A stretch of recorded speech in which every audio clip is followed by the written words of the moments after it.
You're listening to The Blunt Truth. Unscripted, uncensored, unwoke. Get ready to challenge everything. Welcome to episode 18 of the Blunt Truth podcast, here with a very near and dear friend of mine. We go way back. This is Amanda Williams.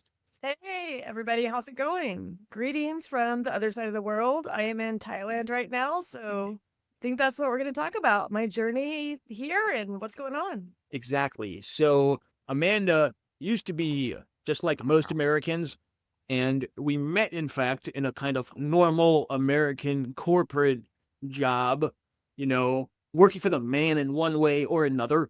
And Amanda has a dream that's now a reality that so many of you have shared, which is, number one, leave the United States, which is kind of a shithole if you want to talk about global countries.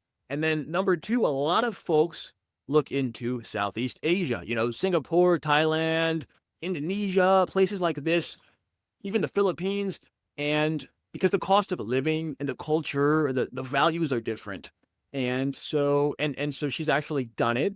And so here's the first thing I want to ask Amanda is when did you go from I might want to leave the country to like I'm definitely moving out? Like, was it a turning point? Did something happen, or was it like slow? I only had a couple opportunities when I was younger that I passed by. So coming to Thailand kind of was, I always wanted to leave the country. I just didn't know where. So I started following different celebrities on TikTok, and somehow Thailand celebrities got onto my page. And I was like, all right, this is interesting. Let me follow this. So started following different Thai celebrities, and they would go different places. I'm like, let me look into that. Or they'd say something about the elections, or they'd say something about just life in Thailand. So I just did a deep dive, and probably I researched for about a year.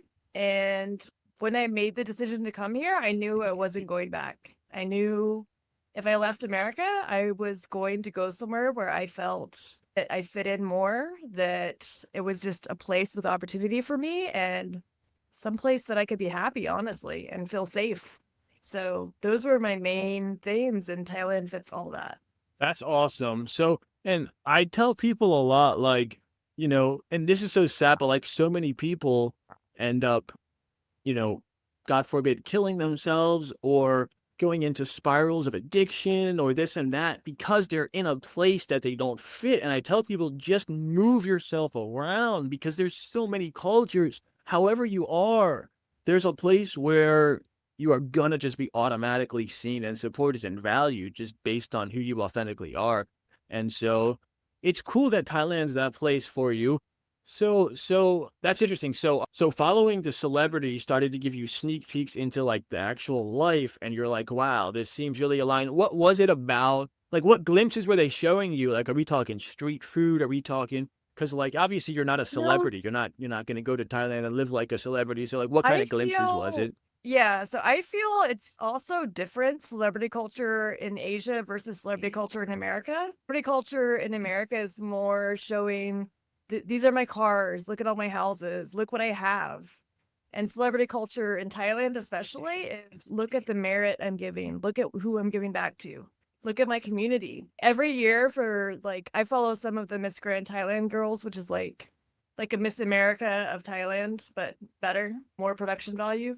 Miss America also is owned by a Thai person, by the way. Just, bought it from Trump. Just saying. So, little tidbit. Miss America is not American anymore. My listeners will love that. They're so into politics. Yeah, Miss Universe is owned by a Thai company, and they just partnered with Miss Grand International, which I follow. So, I was just seeing what they were doing. It's just, they live like normal people. They just happen to have a platform to speak on.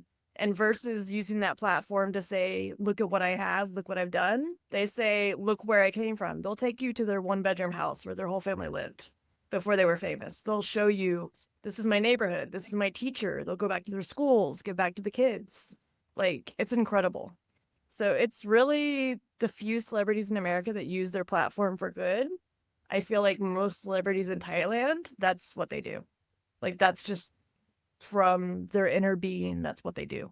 Yeah, no, I mean, that makes sense because Buddhism is deeply rooted. Both Theravada and Mahayana are deeply, deeply rooted in Thailand. So even though there's probably some kind of cultural disagreements and frictions around those values, the common denominator is definitely like gratitude and compassion and being the light that you want to see. And so now I don't know who owns the pageants. I hope they're not trafficking people. I would say Trump is definitely anyone involved in American politics as an actor who's likely to be trafficking people. No clue, but I know the Thai royal family is different than the rest of the world. You know, it's one of those countries that definitely has like some level of disconnection from like the rest of the nation state plantations, you know, kind of like Yeah. Iran, but maybe like less extreme. And I love meritocracy, so any opportunity for people who are actually good people, like role models of how you should be. Because in America, it's the opposite. They pedestal people and platform people that are basically traps for bad behavior, where if you copy them, they fuck your life up. So that's good to hear, you know. So what was it like? I guess question, what's the biggest thing that was different than what you expected? Like you didn't come across it in your research, no clue when you got there. You were just like, oh, nobody told me about this. I feel the biggest culture shock. Honestly, like I paid attention to my friends that already lived in Asia. Anything written online about Asia, many of it is false or old information, especially looking at like the US travel alerts. The alert for Thailand is actually from 2014, and it's written as if it's common day. That conflict, that coup was 2014. And the places Politics. they're talking about that are like bad areas, I've been to. It's fine. Like it's just crazy. Like what you see. And now I have two separate algorithms. I have my computer like still linked to email addresses in America. And I have one phone that is my old Thai number to my email address that's America, linked to my Facebook in America, and one phone completely Asia. And you know, take bets on which one I get world news on. You know what I'm saying? Like it's just it's incredible. Like it's Yeah, that's crazy. Like fascinating. Sorry. people in America reached out to me to see how the earthquake was a week after it happened. Like that's when they found out it happened. Like that's Wow. crazy. Like, oh, we Yeah, heard there's an earthquake. Are you okay? I'm like, yeah, that was like a week ago. Like I'm fine. Like that would make it's me just think that crazy. that makes me think there's a lot of censorship on the events in Thailand of what we're getting. I'd say anyone that travels can definitely empathize with reading fearful propaganda that's designed to just make money, get views, keep you in a state of fear, and then going to a place and being like, oh shit, this is just people like from where I live, human beings. You know, same different values, different expressions, sure, but you know, ultimately same emotions and same needs as anywhere, you know. And I'll say even, you know, look, Baltimore has a reputation and that's where you came from, and it's very similar in that regard, where people will say they act like if you enter the city limits, you're just going to get sprayed by a machine gun, and obviously it's not like that. But just to hear that time lag and the degree of it from Thailand, where like you know, the Five Eyes countries, New Zealand, Canada, Australia, USA, England are really censoring their information about it. It's really crazy too, just to experience the country for yourself. Like coming here, I thought, oh, most of it's, you know, poor, most of it's like shacks, like whatever. Like I didn't know. Like my friends are like, no, it's not like that. But until you see it, sure, there's poor areas, sure, there's places like that, but there's also government programs that help citizens. If you retire, you have a pension from the government. There's health initiatives. You can go healthcare, auto insurance is free. But I have health insurance here. I never had health insurance in America, you know? wow. I just took the hit And on my it taxes. works. That's the important thing. Like we have Yeah. the stuff on paper, but it's clearly not designed to work. Not only does it not work, but here it's literally designed to not work. Like So you're there's a saying that, hospital that I like that's close to my house. I actually had surgery on my arm. I had to have something done. In the door, out the door, with surgery, everything, getting my medication from the pharmacist, 1 hour. wow, that's Like, awesome. And it was incredible. top quality, top of the line. Yeah, like Thailand is known in this part of the world, Thailand's known for being one of the top hospital systems. Like coming from America, everybody's like, "Oh, like can you even get anything? I can get my allergy medicine just going to the pharmacy. I don't just see a doctor, then see a specialist, then get an allergy test." And after $1,000, I can now have access to have medicine. But then I've got to get a refill, so I got to go back to the doctor. You just go to the pharmacy. Just Do this is people what I do a need. lot of holistic? Sorry to interrupt. Do Mm. people do holistic, alternative, natural stuff a lot? Like, how big is that movement there? Like, is it like a go-to where there's a lot of grandmothers, herbal remedies? Because obviously the food's way healthier in general. Like, the food's more Right. medicinal. Do you know anything about that? I'm just curious You personally. know what's interesting? So in America, it's a movement, but here it's just common knowledge. I Like love if that. you need something that's going to like help you use the restroom, go eat, a lot of dragon fruit. Go eat turmeric. Like, you know, That's people just awesome. That know. really appeals to me. You're starting to sell me on it, Amanda. Damn, I see your agenda now. I see your agenda That now. By the way, for those, that was Amanda's it. been That was telling me to it. visit. She's convinced Yeah. I'm gonna like it. And if I'm surrounded by people that know food is medicine and medicine is food, I think No, but anyone that values honestly, it can appreciate. there's also health initiatives. So the Ministry of Health for Thailand has awards out to, like, even if you're just a nurse, like you can have an idea for something and do medical research at the hospital. Like my girlfriend won an award from all of Thailand, like the Ministry of Health, for discovering that chalk can be used for bed sores versus like using strong medications or something that would be like a narcotic to deal with pain. So why don't we just treat the issue and not treat the pain? Because if you don't have an issue, you won't have the pain.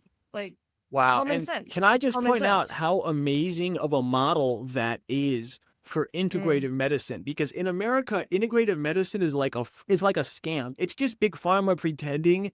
Here, Right. the actual government is awarding alternative medicine treatments and elevating them and promoting them. That's beautiful. That's beautiful. So, Yeah. And clinics are common space, like holding clinics. There's hospitals actually are mandated to give back to the community. So whatever community you serve, the hospitals and the temples, there's, village temples, regional temples, national temples.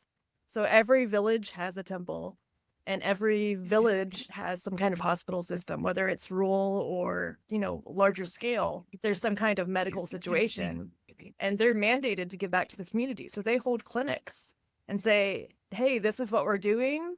They get the word out to the community.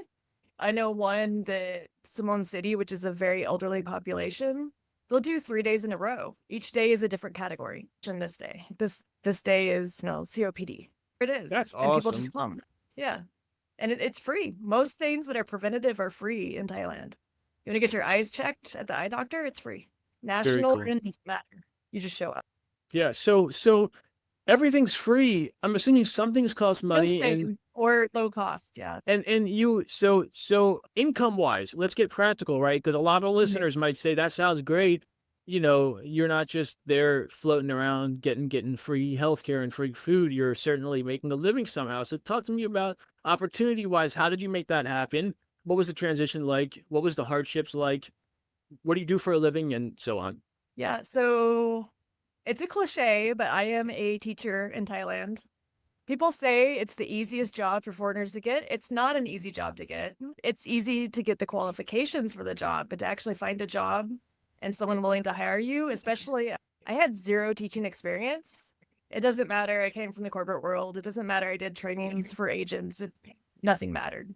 It's like, oh, you haven't taught. You don't have a teaching certificate. You've never done this. So certain cities, like in the north, that makes sense. Well, that makes sense because it's a meritocracy and they actually reward capability and going up ranking. Right. Sorry. So I tried for 2 months to get a job with no experience in Chiang Mai, which average you need about 3 to 5 years, and they prefer a teaching certificate from your country. So it's actually harder to get a job. So I accepted the first job I could. I ran out of tourist visas. So I took the first job that I could to get a work permit and, work towards staying here long term, not realizing that when I accepted the job, I Googled later and it was 20 hours away. So I went from the very north of Thailand all the way to the almost kind of 3/4 of the way down south. So you moved. You had to move. Yes. Wow. To keep that visa. Wow. To get one. So to get a visa and a work permit in Thailand, you have to be sponsored by a Thai company. So you have to get the job prior to getting the visa and then leave the country and file at the Thai embassy outside of Thailand, wait for it to be approved, and then come back. So I actually was in Laos for about 3 weeks when it was maybe only going to be a week in my head. It was very interesting. The kids started before I did that year. So it was very interesting. So they Love didn't it, like one love of my it. And gotcha. So there's a little bit of a process there, but it's doable. It's not anything. So what kind of jobs other than English? Are there other opportunities, or would you say that teaching English is like a surefire way? That's the way to be working legally in Thailand. You can start a business with their version of like a LLC. So you'd have to have the funding to make an LLC in Thailand. But you also, in Thailand, they protect their people and their middle class. So that's why if you form an LLC, 2/3 of your workforce have to be Thai nationals. So if you're on the board as one person, you also need 2 Thai people to be on the board. So hiring employees has to be 2/3 Thai. So they really protect. There's certain things that I can't do. Like I could theoretically, I could do, real estate or hospitality, but those are protected fields for Thai people. Gotcha. So Interesting. unless So, you, but you could be that word for somebody else's company, right? but it's really hard to do that because if they hire me, that means now their quota's over. Now they have to hire 2 more Thai people. Do they need 3 people right now? Do you see what I'm saying? Oh, wow. Yeah, that's Every funny. every But it's non-Thai, you have to hire 2 people that are.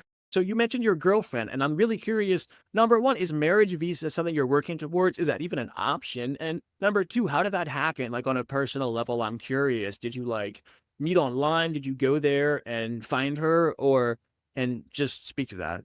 We started dating, I guess, when I was still living in the north. So I came to Thailand, what was that? September of 23, and I met her March of 24. So we've been dating since Okay. then. Okay. Wow. Yeah. And Wow, and yeah. and so how does marriage work there? And is that something that you're interested in? Is that related to Mm, visa? Something I'd be open to, but that actually is a hard visa to obtain as well. So, a marriage visa, you need to actually be living with that person for 3 to 5 years, be in Thailand for 3 to 5 years on a non-tourist visa, which means I would need a work permit job the entire time. Any visa that has you working towards residency or citizenship, you also, it's like the boss level, you have to have an entire Thai conversation with immigration, and they can ask you whatever they want and say slang. They can say book Thai. They can say whatever kind of Thai they want to speak to you for 10 minutes. And if you can't That answer them almost in that gives 10 them unfair minutes, leverage. I feel like it's actually, I think it's a good thing because I think it should be hard for me to work towards residency and citizenship because there are pay to play visas here that people, rich foreigners, do buy their way on, which they're limited, but they're Well, trying if you're to. like honestly, I have just sorry, I didn't mean to interrupt. I just want to say, Oh, no worries. are those foreigners getting rich foreigners that get visas? What kind of people are they? Are they like business owners that are creating jobs, quality jobs, or are they just like, It okay, depends. The ones that are coming in for the long-term stay visas, those people are wanting to bring business and things to Thailand. Some of them are coming in with real estate investment visas, which, okay, that's great, but besides like people helping you run your Airbnb, like it's not really, you're just buying things and then using one when you come here and, that sort of thing. So, I yeah, mean, investors it's are probably the last good and bad, people I'd want to be. Yeah, it seems reasonable that you would have to work and maintain a relationship for 3 to 5 years. It doesn't seem that hard to do. I mean, 3 years, if it's a solid job, and then at that point, the language part isn't even the hardest because if you're working with 2/3 Thai people and your partners, I'm assuming your partner would be from the country. So what else can we talk about, Amanda? What do you want to talk about that you haven't mentioned yet? Because we are running at 22 minutes. We try to keep these under 20 after the editing. So let's just say 25 to 30 minutes. I'm just kidding. Just kidding. Sorry. I guess we can talk more about like the biggest culture shock to me. It wasn't the food. It wasn't, necessarily the people. I honestly, I didn't know how miserable I was in the US until I moved away. and I sleep better. I've lost like 10 kilograms of weight. I still drink beer. I still have whiskey. I still go out, you know? I haven't changed anything. It's just the food is better quality. It's not laced with chemicals. I walk places, even though I have a bike, like I walk places. I mean, it's just a healthier way of life. And also, like, the stress level is so much less. Like, for example, my job, my contract is to teach 28 hours maximum per week. Maximum. So Maximum. So my they har- set yeah, maximum? maximum. Yes. So Wow. And my does day is my week is teaching. I have 16 hours of actual class time, and the rest of the time that I'm at school, I'm in the office planning the next day. I never take any work home. Like I've that's never had amazing. work-life balance. Like it's incredible. And lunch is there. It's like typical, Asian workplace. The kids eat, we eat, like same food. The cafeteria is huge, Are so there opportunities for online entrepreneurs, someone like me that makes money online, serving clients all over the world potentially? Do they have opportunities for folks that are bringing in money that way? you can. There's lots of people that do it illegally. Like they just come here and bring their laptop and sit at a cafe and they're working. That technically is Oh, illegal. So, but if you get the right visa, or you just want to be a tourist and you pop in and out of the country every 30 days, you can do that. It's preferred. You get like a long-term visa option. There's digital nomad visas in Thailand that hmm, you just need your business to have certain credentials, certain, you have to share your P&L and your operating statements and things like that so they can see you're a certain caliber of business or be traded on like the stock exchange and stuff like that. So hmm. there's certain criteria, but it's become easier to get that one, which is a 5-year visa. Yeah, yeah. Well, I'm As long as definitely you're nowhere working for a near fairly going big public on the. company. So as long as you're working for the company remotely, because I thought you were saying like your company has to be on the stock exchange. I'm like, that's Well, not the if digital you're working nomad. for a company that's on the stock exchange or that you have a certain amount of like value as a company, like if it's your own company, you have to show it has enough value, or you have to show that you're maintaining a certain amount of income every month steadily. So you have to provide like 2 years of bank statements. Like it's a whole like process, but if you tick all the Yeah. boxes, I mean, that's the good one to go for if you're going to be a digital nomad, to do that just so you're legal. And you don't have to bounce every 30 days in and out, in and out. Yeah, so you're saying you would have to bounce if you went the route of Just tourist. working for a big company. But what if you work for a big company and you work remotely? You're saying that's an option for Well, the you digital need the nomad visa. visa. If you're just grabbing your computer and going to cafes, that's not legal.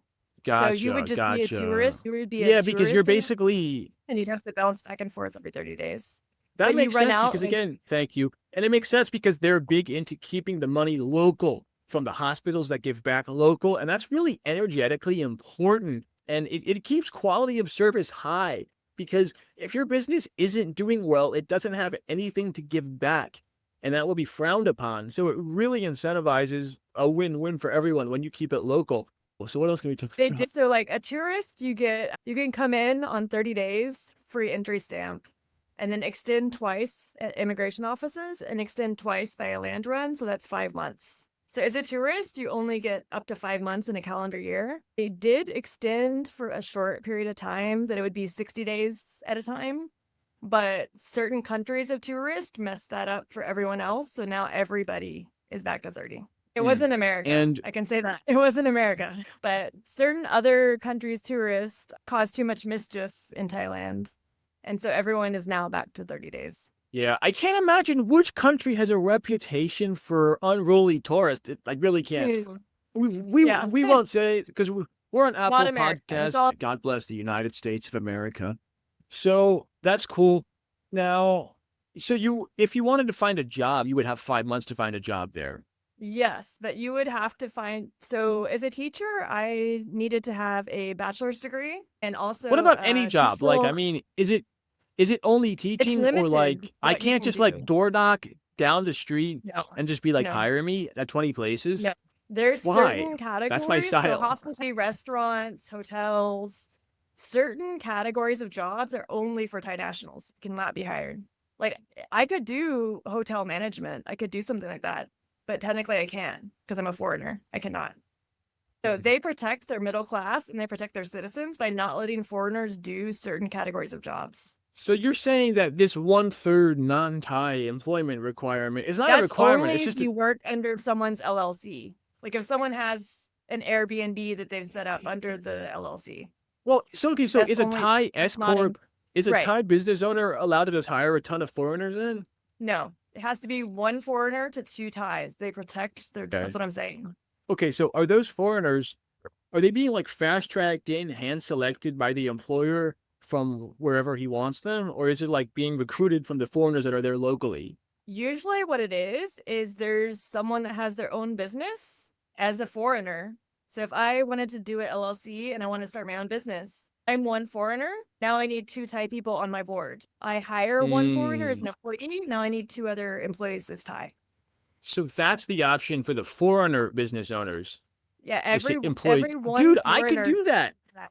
I would love to create tons of amazing jobs for Thai people. But it's expensive to get an LLC situated in Thailand. It costs money. It's not Well, that's $40. Well, that's proof of a healthy business. I mean, is it, how much is it? Are we talking 10,000 or what? I didn't go that route, so I didn't fully research, but it's substantial. And you have to have LLC docs with your board members already before you even file the documents. Like you have to know is the Thai people on your board and who are the Thai people you're employing. Oh, so that applies to the board as well. Yeah, one foreigner. So I'm a foreigner. I have to have 2 people on my board. Yeah. That have ownership stake in my LLC that are Thai. Yeah. The reason that's interesting is because if you wanted to retain majority ownership, you would need You to can't. find. Oh, you You can't. can't as a foreigner. You cannot. What? That's fucked up. Fuck that. I'm not going to Thailand. What the fuck? I'm not going to go there and be like, Thailand's the best if they're not going to let me retain ownership in my business. But it's Who's not doing that? Who does that? Who does organizational that? structure. It's an I mean, organizational you would have to structure. be like legitimate besties and like all in Correct. for lifeies with these Thai Correct. people in order for that to make sense. Which I mean, I'm Correct. not opposed to. I just don't know any Thai people. I mean, in those 5 months, I probably couldn't get close enough to someone in 5 months. You know what I'm saying? To even make that happen. So they got to come here first. Thai people, if you want me to move there, come here first, and we'll see if we can get you ownership in Oh. Triple S Ops. America is so expensive. Depends where you go. Like Idaho, if you like cornfields for miles, it's not. It's okay. You can look at corn. But I don't get paid in US dollars. I have no money coming to me at all in US dollars. I get paid in Thai baht for my employment. My cost of living is include everything, include my food budget, my entertainment budget, whatever. It's 1/3 of my income per month. That's all I spend for Wow. everything. So it's easy to save. Easy to save. Love it. Yes. So question, someone like me, let's say I become an English teacher. I could probably do that, right? Mm. I work 16 hours a week, whatever. And can I teach all age ranges? Because I'd rather like not teach the bratty ages.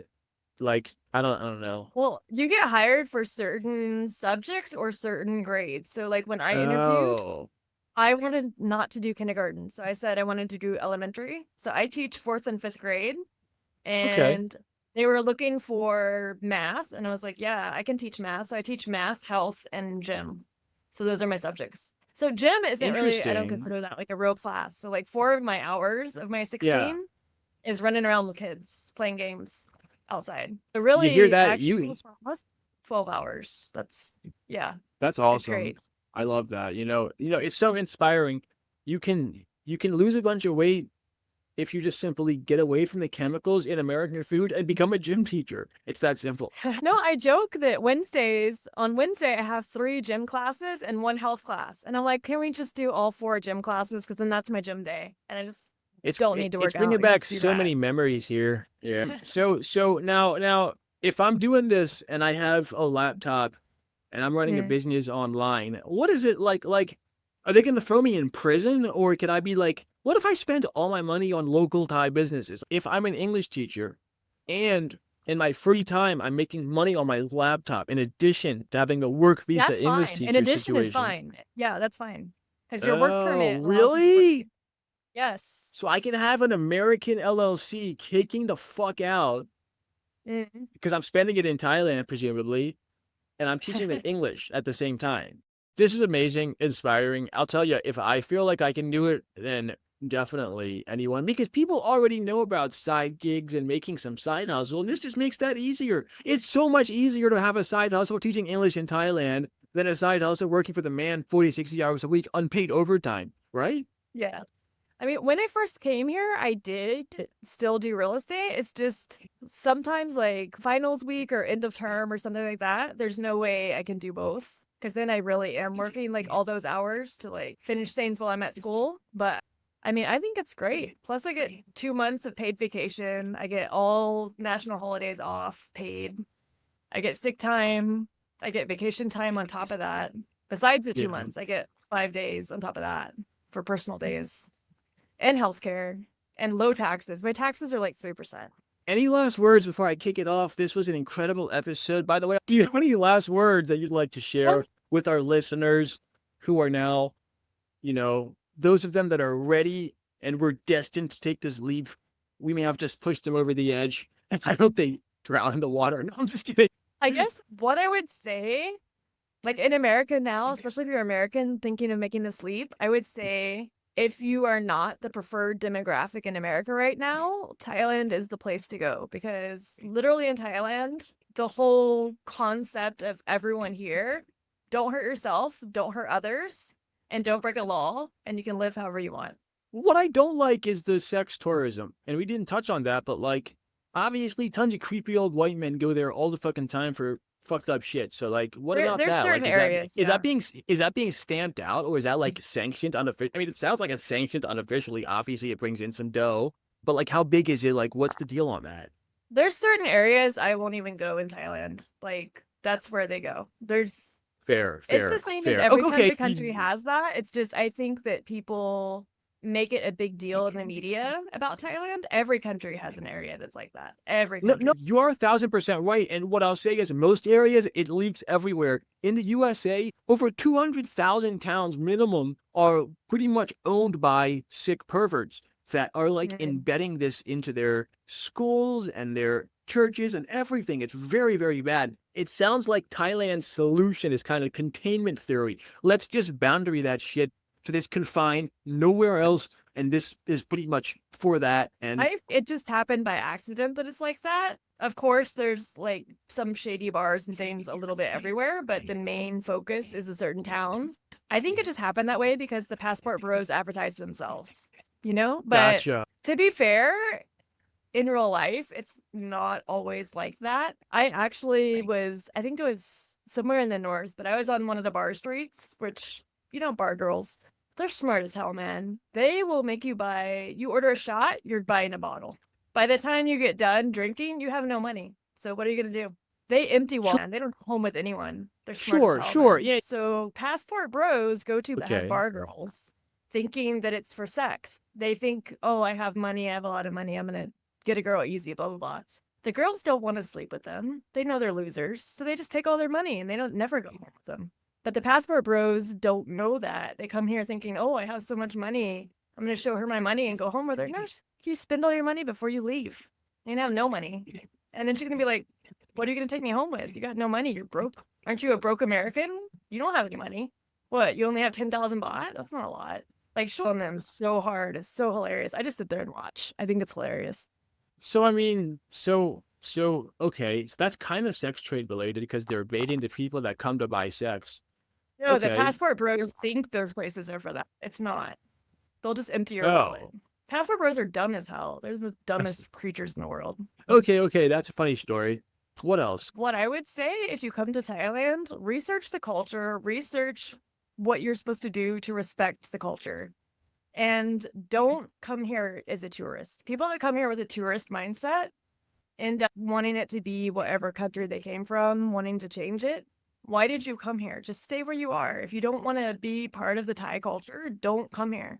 Like, I live like a local. I don't do tourist things. I don't do crazy, like, Western food. Like, once I'll have a craving or something, I'll get something.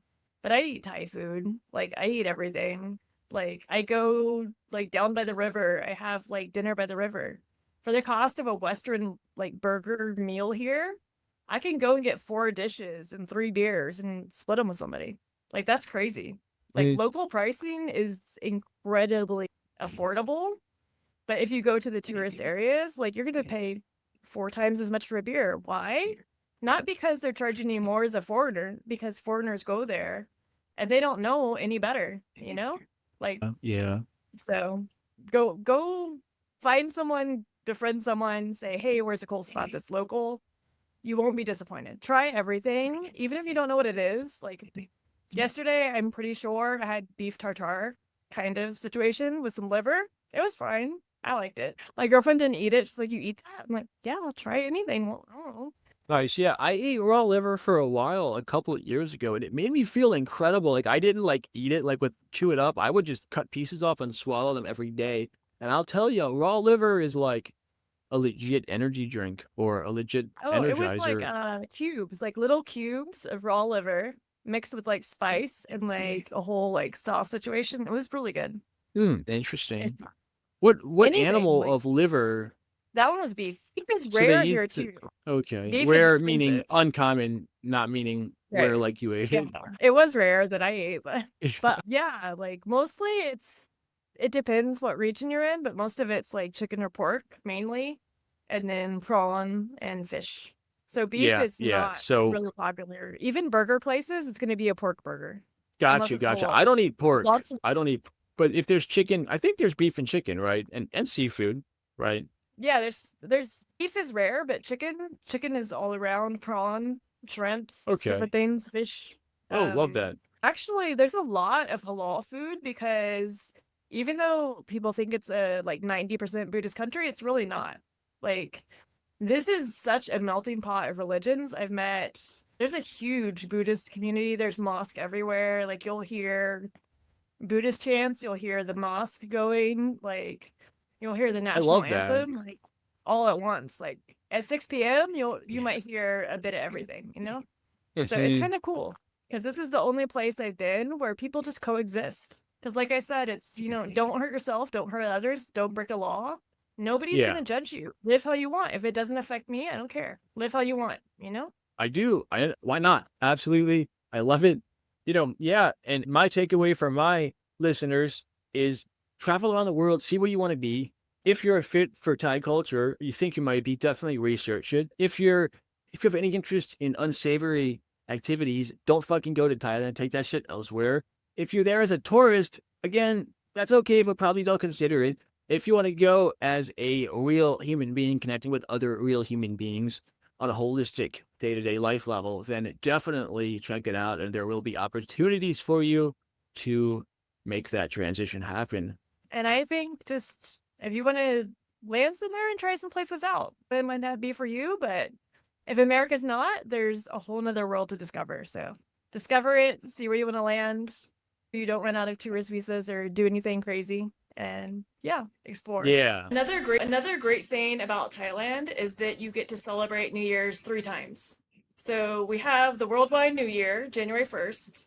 We have Chinese New Year a little bit after that. And April is Songkran. So that is Thai New Year. So come to Thailand. There's always festivals going on. There's always things to celebrate. But if you want to experience the fullest, like most epic time that you can come to Thailand, come to Songkran. It's April 13th through 15th is the official days, but all month stuff's going on. So come out, experience it. If you want a little more quiet, don't come during that time because it's a little crazy, but fun times. Beautiful. And thank you so much for your time. This has been a really awesome episode. Probably, I say this every time, but I really feel like every episode is one of my favorites. Like this was just so valuable and interesting. And I had so many discoveries myself that I think our listeners are going to enjoy. And you were just awesome at sharing so many different things that are all relevant. So thank you so much and have a good rest of your week. Yeah, you too. Thanks for tuning in to The Blunt Truth with Stephen and Dougie. Enjoy the conversation. Join us every Wednesday for more unfiltered discussions. Don't forget to subscribe and leave a review. Your support keeps the truth coming. Elevate your journey. Connect with us on social media at blunttruthpodcast.com. Until next time, be kind, keep growing, and remember, knowledge is infinite.